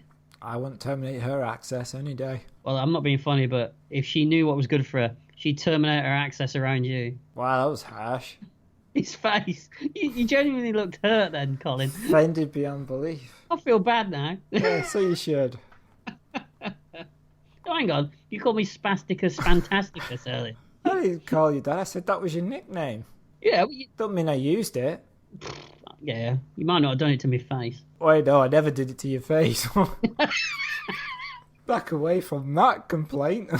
So at the crash site, the two guards report to Griffin that Dredd is gone, and he orders them to leave no survivors. So they kill the pilots. That's correct. Thank you. You're marking me out of 10 now. I am. I'm just seeing if you're factually accurate with this film. So we cut to Dredd and Schneider hanging from the ceiling in the redneck's car. Redneck's car? It's the way I've written it. It looks like car. Okay. So we cut. So we cut to Dredd and Ferguson. Again, it's 3 times this has happened. Oh, it's oh, Mrs. Don't know where that came from. So we cut to Dredd and Ferguson hanging from the ceiling in the redneck's lair. And we see Mean Machine for the first time. And he's quite well done. He's very comic accurate again. Yeah. He's got a big dial on his head. He has, yeah. Turn him up, turn him down. That's right. And the rednecks, they're very excited to have Dredd in their clutches, aren't they? Who wouldn't be? If you could choose, though, it's not Judge Dredd you'd want in your clutches, is it? No. But we'll leave it there. Okay. So Dredd recognises them. It's Rico. They're the angel. Yeah, what? It's Rico. Told you that Amanda Santi, people love him. So Dredd recognises them, and they're the Angel family. And he calls them. He tells them that they're basically scumbags. Yeah, he doesn't win him over. No, and we see Mean Machine's headbutt for the first time. So they cut Schneider down. I'm just keep calling him Schneider because I know his name's Ferguson. When we say you see his headbutt, it looks like his head is shaped like a bottom. Headbutt, yes. Yeah, that's just what it sounds like.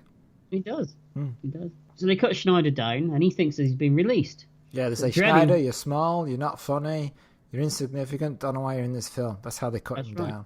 They cut him right down. Yeah. But Dredd informs him that the gang are all cannibals.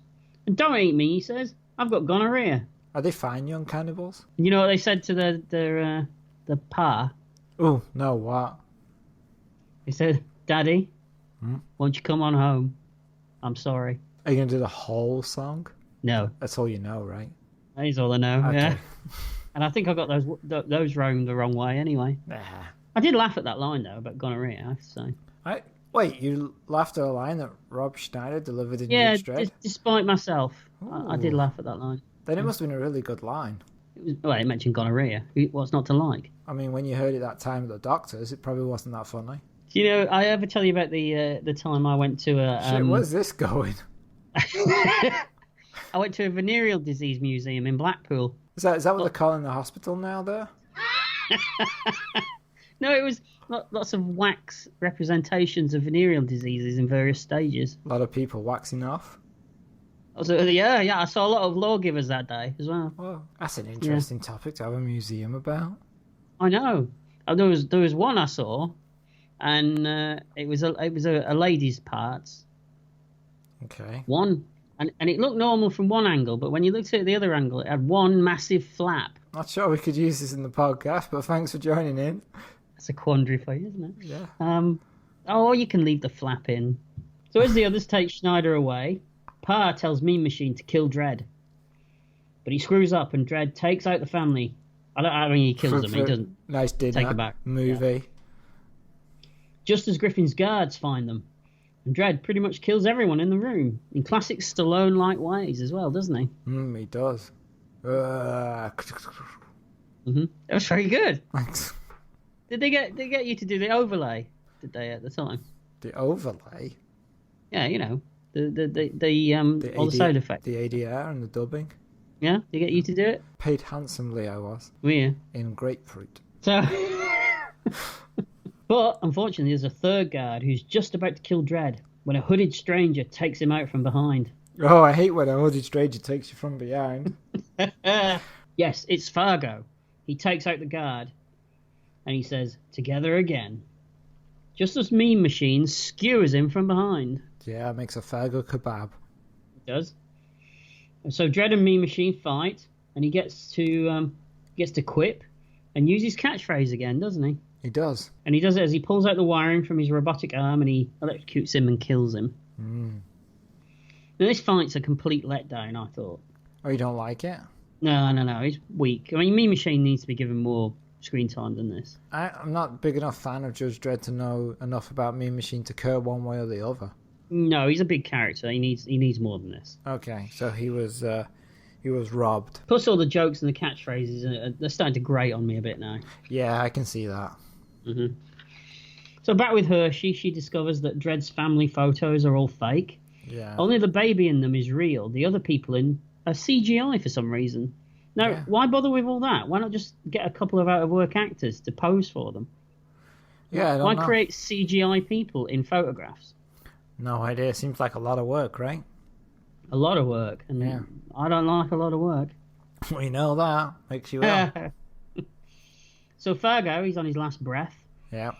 And as he reveals to Dredd that Project Janus was a genetic program to create the perfect judge. And it's Dredd and Rico. They were the result of Project Janus. Oh, I thought it was Simon Cowell was the product of Janus. So Rico is his brother. Ah, who'd have thought that, eh? I know. And the lightning crashes around him. And Dredd realizes that everything he thought about his past was a lie. And I hate that there's as the lightning's crackling and stuff, we see that there's a convenient statue of Justice. Yes. Mm-hmm. It's like just happens to be there. It's like being slapped in the face, isn't it? So Dredd realizes that Rico killed Hammond, and that's why the DNA's the same, because they share DNA. Yeah. And then Fargo dies. And as you say, Dredd looks up to see the lightning crash across the statue of Lady Justice. What do we do? Asks Ferguson. Dredd turns, cocks his weapon, and he replies, "Find Rico." Does he He's say not. that? He does. He says, "Find Rico." And then makes that noise. And then Yes, Fergus is that's like, why are you doing that noise? That's weird. So back at the HQ, Griffin takes Rico to the Project Janus labs. Mm-hmm. And there's a scientist in there, played by some woman. Oh, And, whoa. Who's the woman? I don't know. I don't think I made a note of it. Did I? Okay. It's Who is it? it's Joan Chen. Oh, yeah, that one. Yeah.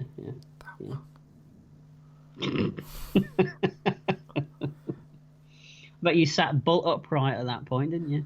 Parts of me.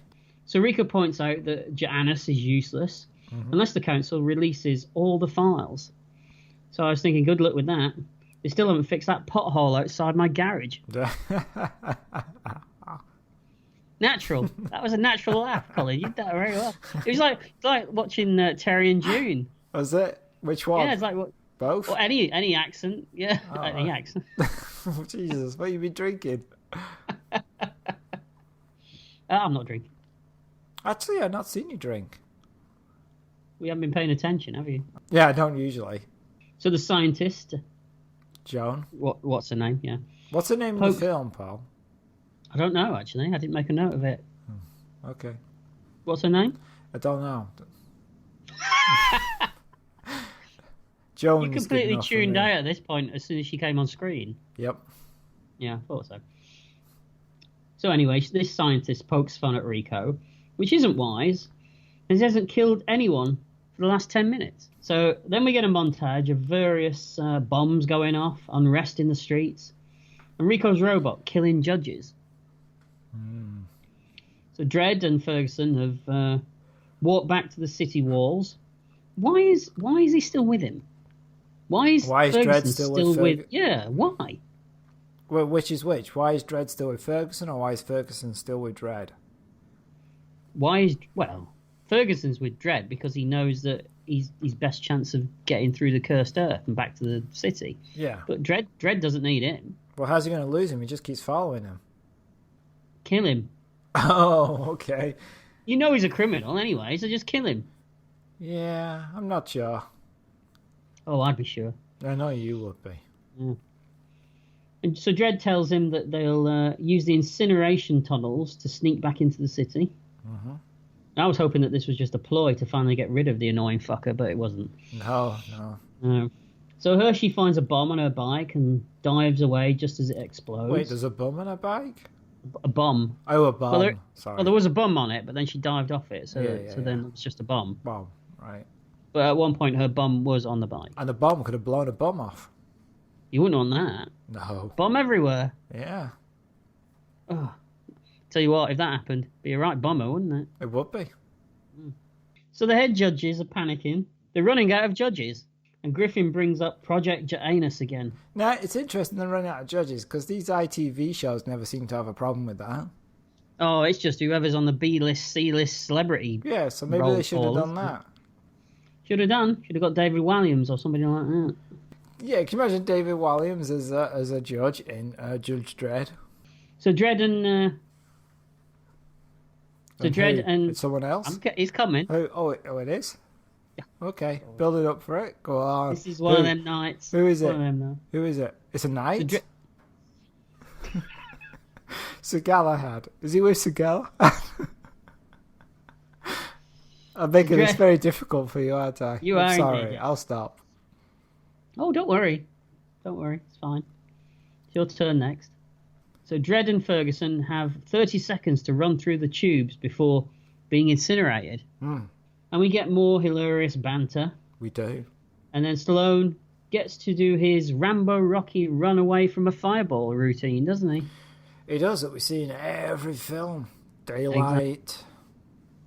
Rambo, Rocky. Yeah. Oh, Rocky? Wait. Where is he running from a fireball in Rocky? I must have missed that. Oh, is it Rocky 4? Do you not remember that? No, I don't. Oh, Yeah. okay. Must be the director's cut. Wait, didn't The we one do Rocky 4 in a podcast? Yeah, there's the other one. Don't remember. Oh, yeah, that's the other one. Yeah. There's the other Stallone movie. I knew But there was one. I don't remember fireballs being in it. There were fireballs on the stage when James Brown was doing his routine. Got it. So falling through the tube, Schneider sits up. "I'm alive," he happily exclaims, before Dredd sits up beside him.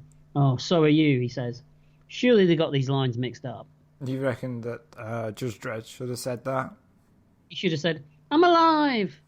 Exactly like that as well. Yeah. I know. Suddenly all camp and girly. No, it's British and And British. oh, British. he's British and British. Yeah. Okay. It's so British, it's British. Okay, got it. So finally, the head judges, they give access to the obviously evil Griffin so that he can look at all the old files on the Janus project. Mm-hmm. Somehow, Dredd and Schneider, they've snuck into the judge's locker room. Yeah, I don't know how they've managed.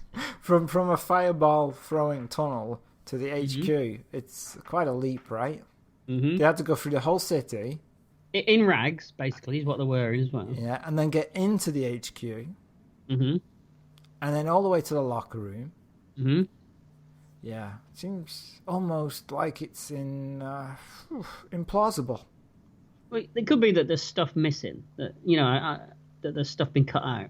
Oh, yeah, there's stuff missing, all right. Plot, decent performances, stuff like that. Yeah. So in the locker room, Dredd knocks out a judge and starts to remove his uniform. "We don't have time for this," says Schneider with disgust. The computer tells the head judges that the Janus project, all right, could have new judges ready within 8 hours. Ooh. Is that excited at it? Ooh. Well, it's 8 hours. It's pretty quick. It's not as quick as 4 or 2. Yeah, that's nice. Just from a purely mathematical standpoint, it's not, is it? No, you're absolutely correct. I can't argue with that. But it's pretty fast for creating a judge. Yeah, but I mean, I've had microwave meals that I can do in 3 minutes, so... I think there's a slight difference between a fully qualified judge and a microwave meal. Depends. Depends whether you go... Start. No, it depends on whether you go for supermarket's own brand or you go slightly upmarket in your microwave meal. Your microwave meal. They have different levels of quality then. Apparently so, yeah. Okay. And one of those levels of quality makes them closer to being a judge. For example, if you go for the own brand supermarket microwave meal, then you're probably miles away from a judge. But if you go for the Taste the Difference brand... So a community brand microwave meal is more like a community support officer. That's right. And higher brand is Judge. more like a judge. Okay. Exactly. All right. Okay. I mean, both make you sick at the end of the day, but... Right. It's a better quality of sick. Gotcha. Okay. Dredd, now back in a uniform, escorts Ferguson down a corridor using the old prisoner and guard routine. I love that routine. It's how you got out of Alcatraz, right? No, I got out of Alcatraz with a spoon. That's a tourist trip you'll never forget. Went for a weekend, stayed for 20 years. Yeah. But a passing judge recognises him. Now, oddly, the head judges have a change of heart at this point, and Griffin calls in Rico, who, you got to say, he's like a pig in shit at this point, as he gets to go down and do his favourite pastime, doesn't he? Killing everyone in the room. I thought it was karaoke. Bit of killing first. You can always do karaoke later, can't you? Got it. I think so. So outside, Dredd hears the shots and he bursts in. And Rico and Dredd meet again. But Griffin pulls a gun, allowing Rico to get away. Big mistake. You know, we're getting to the end of the movie now, thank Christ. And there's lots of shooting and running. Griffin shoots himself in the arm and calls out that Dredd has just killed the entire council. So Dredd and Schneider run with guards in pursuit, and we get more badly put together Stallone moments. Mm-hmm. And Dredd just starts blasting guards. Now these guards, they're just doing their jobs. Absolutely. So he is pretty much killing everybody who works for his own department. Pretty much, yeah. And then they jump onto a flying bike and they make their escape. And Schneider makes a gag about shitting himself on the seat, doesn't he? Same gag you've made on a coach trip. I don't make the gag, I just do it. Oh yeah, that's true. Yeah. And then we get a fairly decent flying bike chase sequence. It's a shame about the horrible back projection, though, isn't it? Yeah, it is. It's pretty poor. It's like James Bond, Dr. No type back projection. Mm-hmm. Also, there's an electric sign, the holographic sign, I guess, that mm-hmm. opens and closes. Mm-hmm. And when they fly through it, and then when the chasing people fly through it and it closes, it destroys their jetpack. Now, that's a strange thing to have in the sky when you're surrounded by flying vehicles, isn't it? Maybe they have it there on the off chance that there's going to be a flying chase, and they need to help out, I guess the person being chased. Just seems dangerous. And if it's a hologram, why is it solid? I have no idea. Yeah, but it is a good action sequence. I mean, it was pretty good a decade earlier when I saw it in Return of the Jedi too. Oh, on the speeder bikes? Mm-hmm. Yeah. Yeah. It was good then, and it's good in this. Yeah. Now, bursting into Hershey's apartment, they find it ransacked before Hershey appears, pointing a gun at Dredd. And she's confused and scared, but Dredd explains the whole Rico brother thing to her. Back at the Janus project, Rico gets the system to take a blood sample from himself. And this is totally against what Joan Chen, I'll say her name, and Griffin wanted. I've got to call her Joan Chen because neither of us know the character's name. Yeah, although I don't think Joan Chen is actually against this. She's for it, right? Oh, she seems up for it, doesn't she? Yeah, she does, yeah. Mm-hmm. So Dredd and Hershey have a heart-to-heart before figuring out their next move. And then a guy comes on and goes, "It's murder!" I left a gap and you weren't going to do it. I thought he's gonna do a heart-to-heart gag. I know he is. How did that go? Murder. Very good. Very good. So meanwhile, Griffin goes into meltdown over Rico's plan to clone himself. Mm-hmm. Not happy with that. Asante really goes into scenery-chewing overdrive here, doesn't he? Yeah. He's rivaling Stallone at this point. I think that's the point, though, right? Yeah, because they're supposed to be brothers. Yeah, so he has to match They're his not game. real brothers, though, are they? The clone brothers. I don't think Asante's his brother is Sylvester Stallone, no. Got different names, clues in the name, Paul. I'm glad you cleared that up. And they come from different places. Mm-hmm. Yeah. Mm-hmm. And they look different. And they look different, yeah. So I don't think they are real brothers. All right. So Griffin tries to stop him, but Rico gets his robot to literally pull him apart. So our gang find the project's hideout before being attacked and captured by Rico and his robot. And Schneider takes a shot to the gut. And I was thinking, oh, finally. Finally. But he still doesn't die. No, that's the thing about him. Always coming back. Like a bad smell.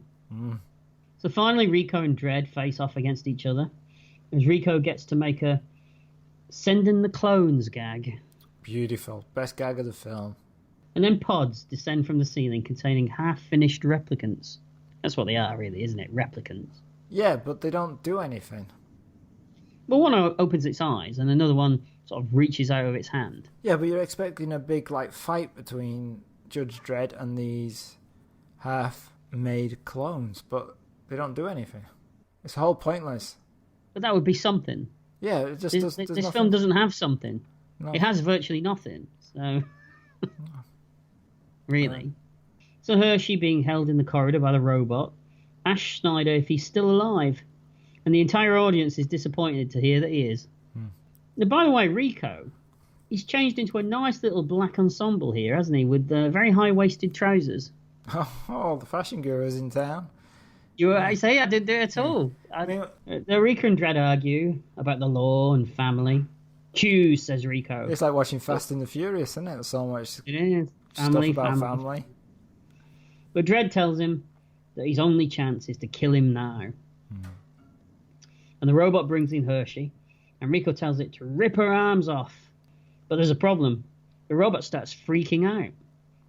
I suppose you would, really, if you had a Rob Schneider on your back ripping out your insides. Oh, I hate those days. Every time he's on screen, I feel like my insides are getting ripped out anyway. You really don't like him, do you? I can't stand him. No. So with the robot out of action, Rico tries to hatch some of the clone reinforcements, while Hershey and Chen have a bitch slapping contest. I bet you liked this bit, didn't you? So John Chen calls her a bitch, to which Hershey replies, "Judge bitch." Yeah, that's not good. No. You're still calling her a bitch at the end of the day, aren't you? Yeah. You just put judge in front of it. Mm-hmm. And we get more punchy, kicky action between Rico and Dredd before the set starts to explode. I'm not sure why it started to explode, but it did. It was in the contract. Fair enough. Got to get rid of it. Yep. The Rico and Dredd have a final confrontation inside the Statue of Liberty's head, which I didn't realise that's where they were. Yeah, how do we get to there? And how many films do we have to see that feature a fight in the Statue of Liberty? True. It looks nice, though, when you see it from the outside. It does, but it's a bit, on the nose. Statue of Liberty, fight against judges, justice, blah, blah, blah. Yeah, because it's completely fine against all the subtlety that we've had so far in this film. Yeah, that's absolutely correct, Paul. I'm the only one who ever liked you, says Rico. Wait, when did he like him? I was wondering. I mean, I think Judge Hershey kind of likes him more than Rico does. Now, I'm getting the impression that they do remember each other, don't they? They obviously worked together at some point when they were both judges. They just didn't know that they were brothers, did they? Yeah, I assumed that he was his friend, right? And he's the one that judged him. Mm-hmm. Yeah. Yeah. So maybe that's what he means. That he liked him back when they were working together. Okay, yeah. I'll be the judge of that, says Dredd. I'm done with it all now. I was done with it about an hour ago. Yeah. This fight's a thing that we see a lot of in Stallone movies, though, isn't it? Where it's one-on-one at the end of the movie with the bad guy. Yeah, like a Marvel film. All right. And Stallone always looks like he's going to lose. Mm-hmm. So Dredd grabs him, and with the line, "Court adjourned," he throws him over the edge to his death. But it's not over. Dredd sighs, only to find Joan Chen now standing over him, gun in hand. Luckily for him, the scriptwriters have finally given Judge Hershey something to do, and she shoots Chen in the back. Yeah. Because she's literally had nothing to do for the whole film anyway. Well, she did find out about the photograph, and she did go to the student and get it analysed. It didn't matter anyway, because from an audience point of view, we learned all that when they were explaining it to Rico and when Fargo was explaining it to Dredd. Yeah, that's a point. Yeah. All right. It was kind of redundant. So then we cut to the doors, to the outside doors to the Justice HQ, and they open, and we find that Dredd is confronted by more judges and soldiers, and they want Dredd to take over as head judge now.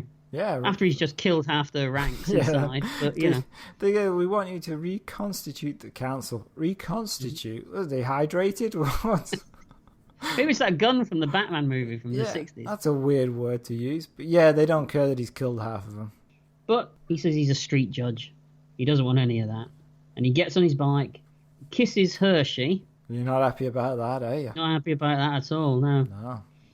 He puts on the bloody helmet at the end of the movie. Says his I knew you'd say that catchphrase. That we love and enjoy. And he rides away. And that's the end of Judge Dredd. You don't want to mention the music that suddenly appears at the end? Oh, and it sounds like Batman. No, it's an actual song, right? By who's it? Oh, by? we get some 90s metal, don't we? Yeah. Mm. Seems out of place. It does seem out of place. It was meant to be songs by the Manic Street Preachers, you know. Oh, really? Yeah, but they weren't available. They were busy doing that Ken Loach film. Yes. And just to mention, before we end, that Rob Schneider is still alive in the film. Oh, because the other bit was taken away in a stretcher. Yeah. He cracks a joke, audience laugh. We all sit back waiting for the sequel. Never happens. Nope. So that's Judge Dredd. So Colin, what did you think of Judge Dredd? I'm confused. Go on. I always liked this film. I never understood why people hated it so much because it felt no different from any other summer blockbuster to me. Didn't care that he took his helmet off because I'm not a big Judge Dredd fan. I like the comics, read a few, but don't know much about it. As a teenager, of course, I was interested in Diane Lane and Joan Chen, so that helped. I thought it was funny, and there were great action sequences, and I liked the set design. But this time, watching it, what a chore.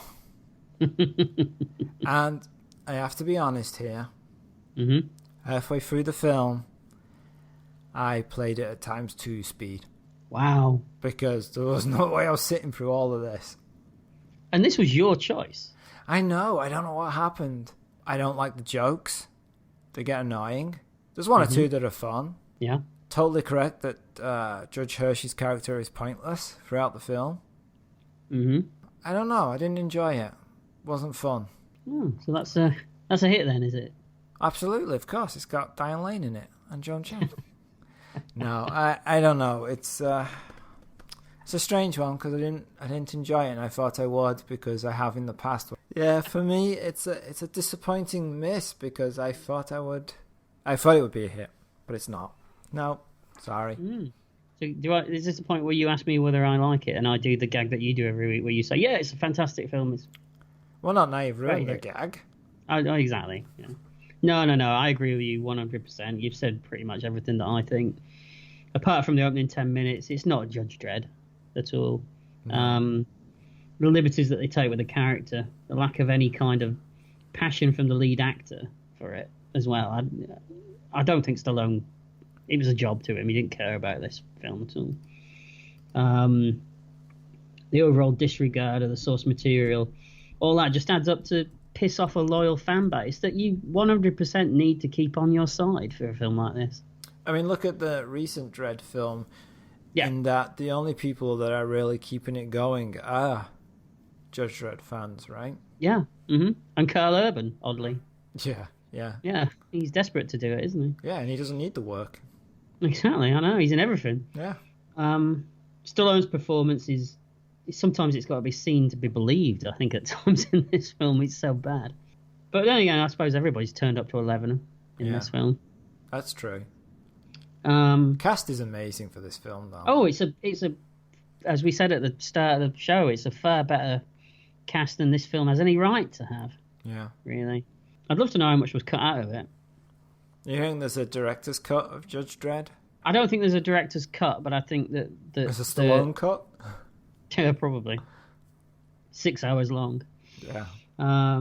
But yeah, I quite like the speeder bike chase, but it's a terrible, terrible movie. It's a terrible adaptation of a classic comic book character as well, and it's a definite no from me as well.